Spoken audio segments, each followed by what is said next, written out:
And then this one's a big one for me. Oh boy.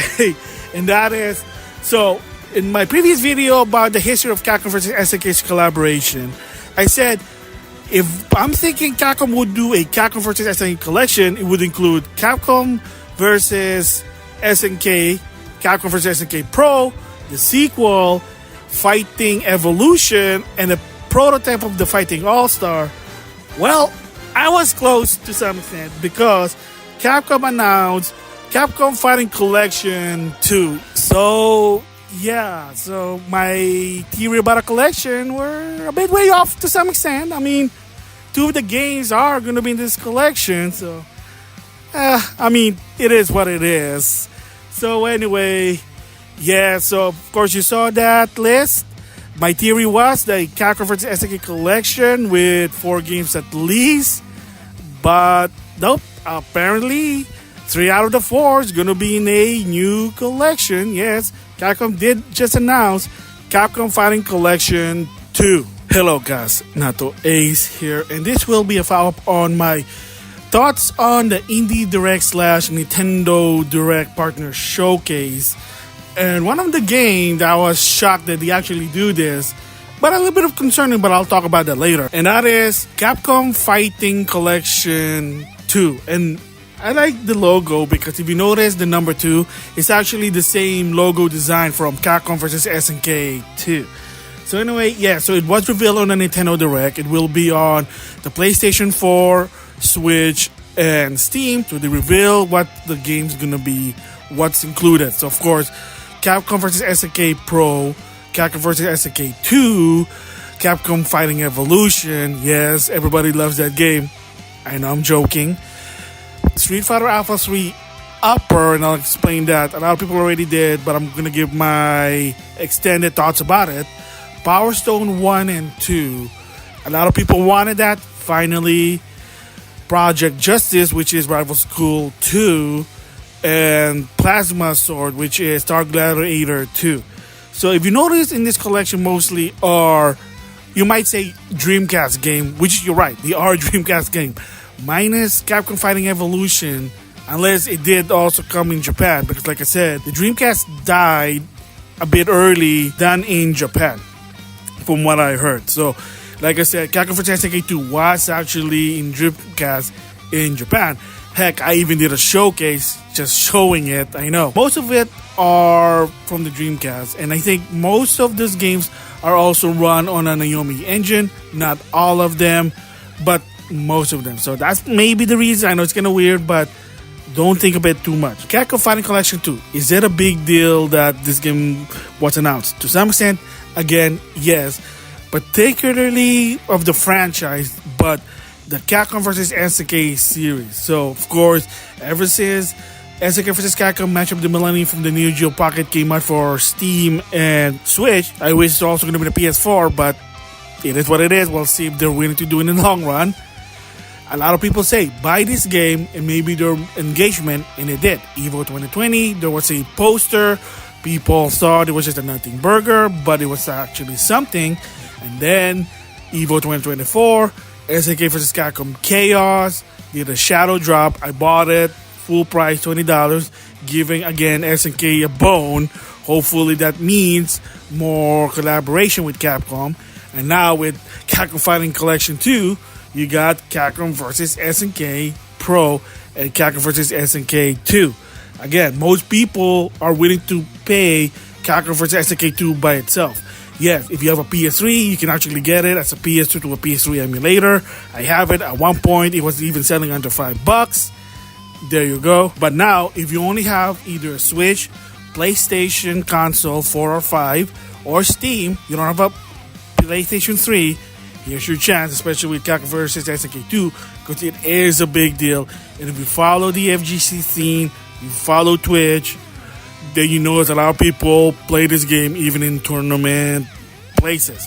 It is what it is. The another question now, with Capcom Fighting Collection 2, should people once again do the quote-unquote Capcom test? And the answer for that one, most people probably not going to like it. The hype franchise test, they talked about it before, if you want more of the franchise for the modern times, a new version for a lot of this game, you gotta buy this collection. And if you can, buy it at full price at launch. They get engagement, they see, oh, people do want them, then they will consider. Because yes, like I said, when Ono was trying to champion Darkstalker Resurrection, failed to a point that the Capcom suit said, yeah, well, nobody wants the game, no, there's no demand, we're done. And even Ono admitted it. They said that, yeah, because not a lot of people bought Darkstalker Resurrection. It is what it is. Yeah, it sucks, but again, that's the engagement. So did it really affect when people bought Capcom Fighting Collection? To some extent, yeah, because now you have the Marvel vs. Capcom Fighting Collection, which is going to come out in September and physically November, and I'll talk about that more. Now Capcom Fighting Collection 2 in 2025. There are some engagement, there are some reaction to a point that even the director and the producer of Street Fighter said, yes, it seems now Capcom wants to release a lot of this classic on modern console because they're seeing the engagement. People bought the Capcom Fighting Collection. There was, I think it was some good sale. Granted, there was some pre-order bonus and a code for Capcom Arcade Stadium 2nd to get 3 Wonders for free, but still, it did help. Because of that, they did Marvel vs. Capcom Collection. And then after that, now they're doing a sequel, Capcom Fighting Collection 2.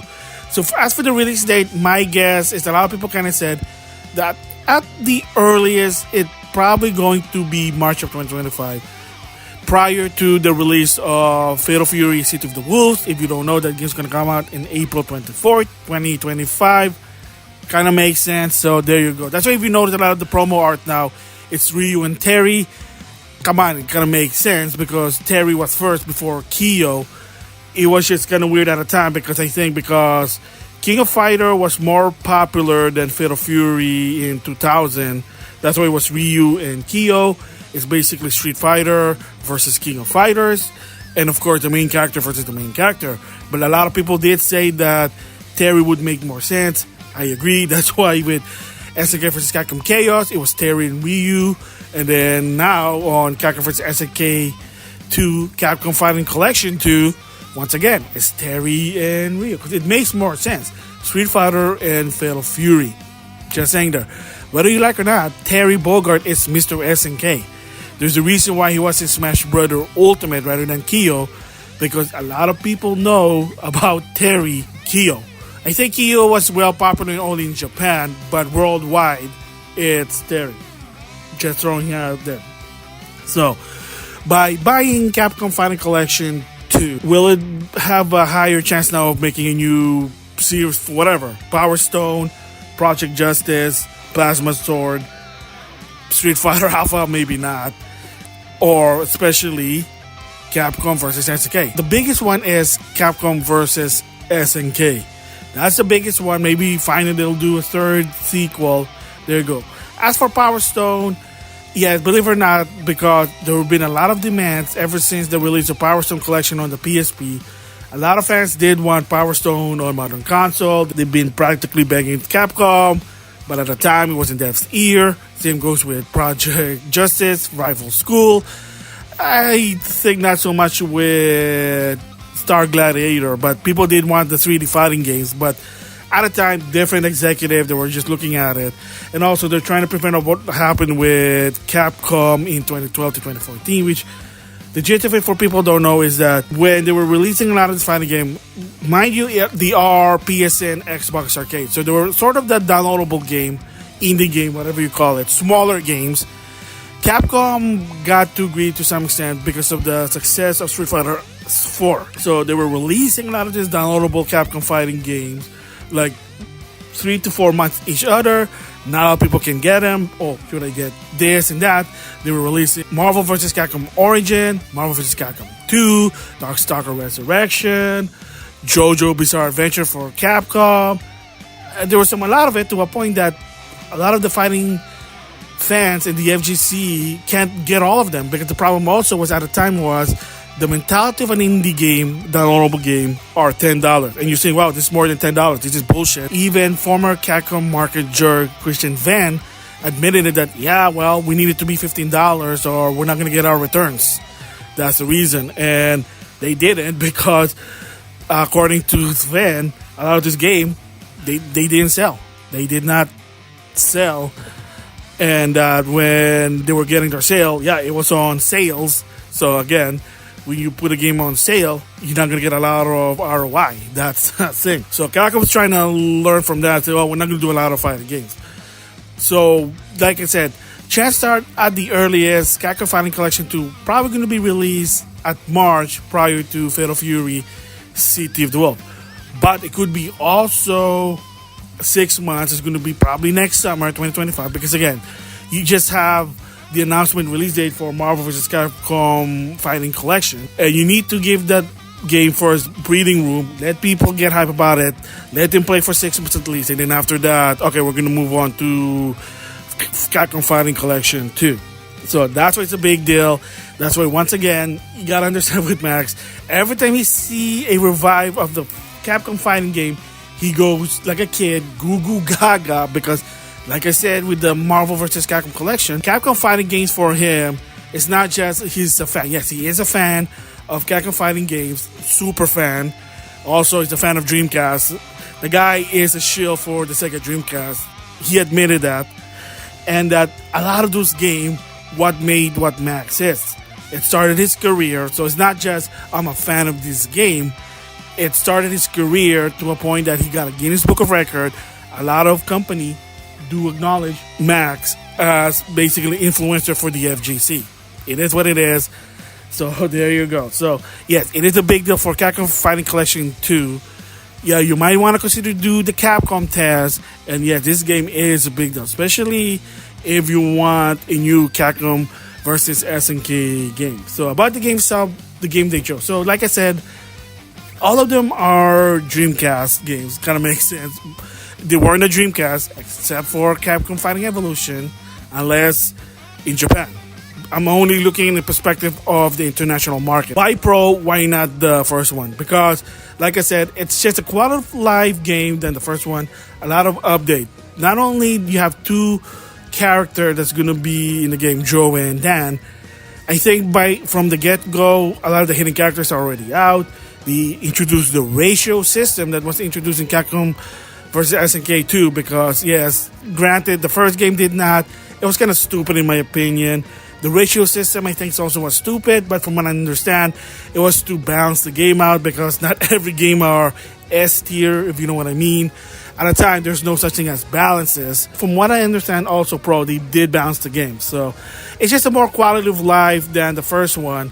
Yeah, the downside to some extent is that Capcom vs. SNK Pro does not have an integration with the Neo Geo Pocket, so you don't even need that. That was only the first one. It was just a gimmicky to promote both games. That's why. So that's why my guess of why Pro. Of course, Capcom vs. SNK 2. Not only is based on the arcade, they're also going to put in the features from the Xbox and GameCube. You want to know about that? The internet probably going to explain it to you. Capcom Fighting Evolution, the black sheep of this crossover. It was basically when the deal was done. It has a connection with Capcom Fighting All-Star, which the game failed. And like I said, if you have a chance, watch Mike McMuscle's video. He can explain it. So, Capcom Fighting All-Star, they tried it. It failed. They did a test. There's actually sort of an alpha build. Even the director of Street Fighter 6 showed it. Nobody really liked it, so they just scrapped it. So what happened went from that, they said, well, we got to do something with this, the story or whatever. So instead, they did some cut and paste and just said, let's just do like a basic formula for the Capcom vs. SNK, make it more simplified, and you got Fighting Evolution, which is, like I said, the grooves are exclusive to certain characters. So, like I said, the group is there's Street Fighter 2 characters, which is, it plays like Street Fighter 2. Street Fighter Alpha characters, plays like if you play Street Fighter Alpha, Street Fighter 3, Red Earth, and Dark Stalker. So they have those features, whatever, in their game. You don't change groove here. And then the tag system, really pointless. It's just, again, gimmicky. And the funny part about Capcom Fighting Evolution is it's really all about Udon Comics, believe it or not. Yes, it is Udon Comics, because if you finish the game, all it does is you finish a particular character, they're just going to showcase an Udon comic. So it is just a promotion for Udon Entertainment Comics. That's also the reason why. Had no in-depth story. They did put one new character, which is Ingrid. That's why a lot of people don't like her, because she's associated with that game. Yeah, the game is not really that fun, even I can tell you that. It is just a piss poor version of Capcom vs. SNK 2. It wasn't even made out of obligation. It was just, well, we got this asset. We don't want to waste the asset from Capcom All-Star. Let's just use it. Let's just make it 2D. Let's do like a spiritual sequel to Capcom vs. SNK 2. And you got Fighting Evolution. And you know what happened. The game is slow. The tag system's really pointless. The mechanics just like, eh. And then, like I said, the ending is, it doesn't really make sense. It's promoting Udon Comics. That's why. Street Fighter Alpha 3 Upper is a improved, upgraded version of Street Fighter Alpha 3. And again, they did say that this is the arcade version. I think it was running a Naomi board. I think it was also developed by Sammy Sega. I know it's kind of weird. But yes, this is the last Street Fighter Alpha 3 arcade version. Which, if you don't know, it's based on, from what I understand, the Sega Saturn and the PlayStation 1. For people who don't know, the PlayStation 1 version was actually upper. Because he had those characters, DJ, T-Hawk, and Fei Long. Then you also have Guile, Balrog, Julie, and Junie have their own story. A lot of quality of life improvement. So that's why. And of course, there's Double Upper, which is the PlayStation Portable exclusive. But yes, Upper was the last arcade version for Street Fighter Alpha 3. A lot of people said, well, this is the first time on the home console. False. Like I said, if you have the Sega Saturn or the PlayStation version, that's Upper. Yes, granted it's a piss poor version because of the power. But if you have it for the PlayStation 2, Street Fighter Alpha Anthology actually have Street Fighter 3 Alpha Upper. It's not on the marketing. It wasn't on the cover. What it is, believe it or not, yeah, there is 5 games. You got 3 Alpha games and Pocket Fighter. However, there are 2 hidden games in the game by finishing Street Fighter Alpha 2 and Street Fighter Alpha 3 respectively. So Street Fighter Alpha 2, I think Gold you unlock, and then Street Fighter Alpha 3, you unlock Upper. So that's why. So yeah, it was on the home console, but people just don't know about it because, believe it or not, Street Fighter Alpha Anthology didn't really sell well. I got it for $30. Like I said, I bought it, played it like for 5 minutes, and then I moved on. It is what it is. What can you do about it? So that's the story with Upper 3. Power Stone, enough said. The last time it was on the PlayStation Portable.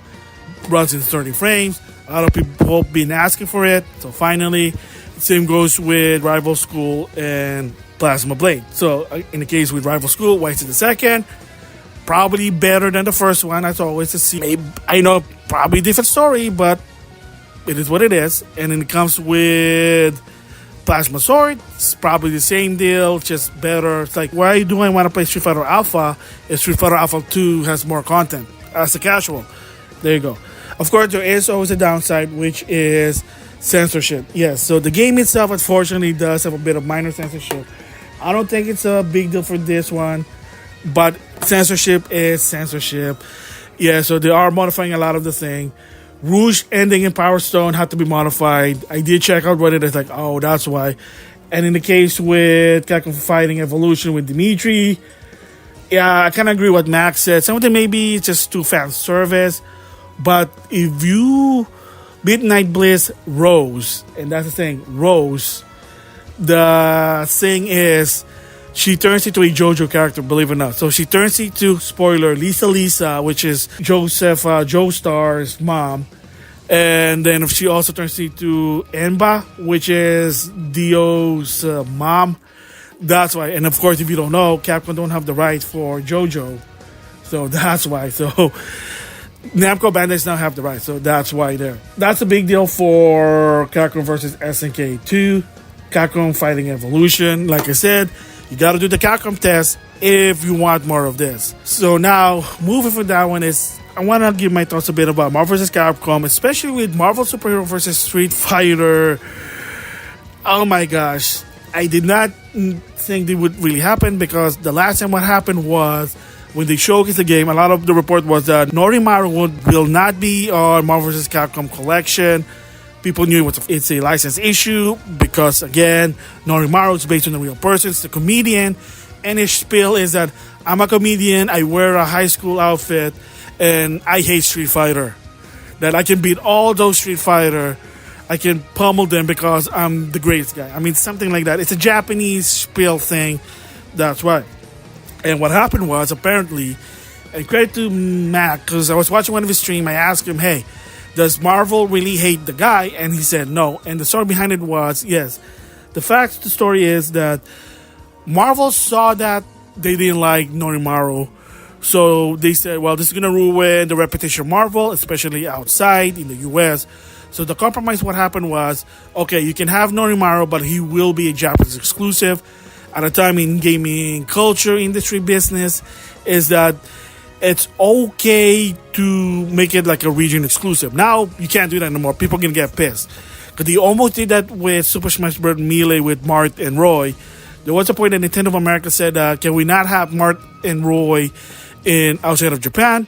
Sakurai said no, and a lot of the reason is not just because of marketing and people don't know, it's license. They're also trying to avoid license. According to Max, that because the communication with Marvel and Capcom at the time wasn't really good, wasn't really organized to some extent, and that when Capcom had the right to use the Marvel license, they were going all out, according to Max.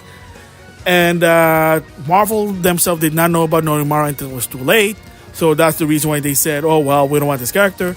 And also they said what another possibility was that, well, Marvel themselves outside of Japan did not want to license the character because even so you have to release them, you gotta license that's money, and that's the reason there that they said, yeah, we don't want it. But now, 2024, somehow they managed to relicense the character, and that is actually gonna go outside of Japan. That's a big one because if you follow Marvel vs. Capcom YouTube channel, they did a showcase for Marvel vs. Street Fighter. And yeah, in the end, they showed Norimaru, and yeah, he's going to be playable. You go to the website, he's playable. I'm like, oh my god, I can't believe they did the impossible again. So kudos to Capcom for that one. So also for them, what they're doing. So they are on the roll. So like I said, the game window, the game gap from Marvel vs. Capcom Fighting Collection to Capcom Fighting Collection 2 is probably going to be at least 6 months. Heck, it could even be more. My theory behind it is going to be summer. And why did Capcom announce it as soon as possible, even before the release of Marvel vs. Capcom 2? Well, there's the collection, the retro, makes sense. And they know that people are hyped because of what happened with Capcom Fighting Collection 1. They want more of this. They get the message. So that's why they're doing this. It is a cash grab, but it's a good cash grab that a lot of people will be supporting them. Tournament organizers are going to support them. That's why. So like I said, another one is a bit of a controversy to some extent is the release date. So digitally, it will be September 12th. Physically, which I bought it, physically pre-ordered it, it will be November 22nd. Well, my theory behind it, there's a lot. First of all, apparently the physical version will have a mini comic, an original story of how Capcom and Marvel got together. So again, we'll have to wait and see what it is. And my other theory probably is physical distribution. Probably they're having a hard time to some extent looking for it because it's a PS4 game and it's already like 10 years after the PS4 already was released and you're still making games for the PS4. Kind of makes sense since PS5 is backwards compatible on the PS4 and that not a lot of people still have PS5. I know, but I mean, it's expensive. What do you expect? The console's still expensive and it's going to be more expensive outside of Japan, but that'll be a different story there. And that's my theory about it, is that could be that whoever they're distributing the physical, they're probably taking longer than it should be. And again, there's that comic, so they probably need more time so they can put in a comic, and then there you go. So I'm not a fan of that situation, but it's a nothing burger. Like I said, they did that with Wind Waker, believe it or not. Wind Waker HD, they did that. Metroid Prime Remastered also did that. Neptunia RPG also did that. It's also an engage to see if people want physical or digital. Like for me personally, I don't really care each side as long as it's on sale. That's what it is. I just wish that I can buy PSN game beside the PSN store. I know Jim Ryan kind of changed that policy because, well, it capitalized on their sales on the PSN store. That's why. Just saying that. So there you go, my thoughts, a follow-up on why Capcom Fighting Collection 2 is a big deal in release in the modern times. Because like I said, then that means maybe a new game finally for some of this franchise, especially Capcom versus SNK. And credit to Capcom with the Marvel Fighting Collection, Norimaro. Finally, going to be playable officially outside of Japan in a official console. Just saying that. So there you go. With that, I'll see you guys later.